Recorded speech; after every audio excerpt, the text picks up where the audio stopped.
Charles Peckham here with an update on the recovery of attorney's fees in contract cases. A question often arises in contract cases as to whether attorney's fees can be awarded to the non-breaching party from the party that committed the breach. We in Texas follow the American rule on that, which states that in a lawsuit one can recover attorney's fees if, number one, allowed by contract, or number two, allowed by statute.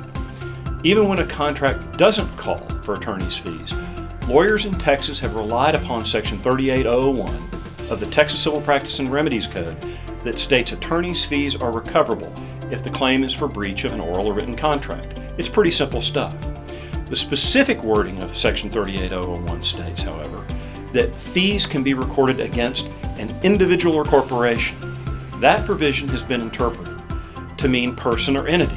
However, in 1997, a federal court in the U.S. District for the Northern District of Texas found that Chapter 38 doesn't allow a successful plaintiff to recover attorney's fees against a limited liability partnership.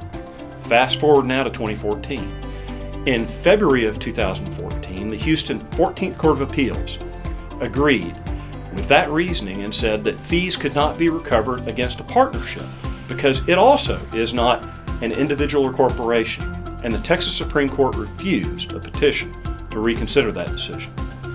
Then, in March of 2015, Judge Fitzwater in the U.S. District Court for the Northern District of Texas held that this same reasoning again applies to a limited liability company. That entity also is not an individual or corporation. Then most recently, and surprisingly in April of 2016, again the Houston 14th Court of Appeals issued an opinion agreeing that attorney's fees are not recoverable against a limited liability company under 38001. So what's the takeaway? This is a trap, both for the transactional lawyer and the litigator. As a transactional lawyer, one's got to be concerned with making certain, per the American rule, that contracts for entities other than corporations include written provisions for recovery of attorney's fees, if that's the intent of the parties. For litigators representing entities that are not corporations, one must make certain not to waive the defense that Section 38001 doesn't apply and that attorney's fees can't be awarded in order to preserve the issue for appeal if necessary.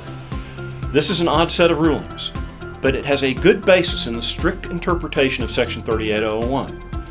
The legislature didn't clear up this matter in 2015 in the legislature, and may not again in 2017 when it begins to meet this next year. Until Section 38001 is changed, lawyers must keep these limiting rulings in mind and protect their clients.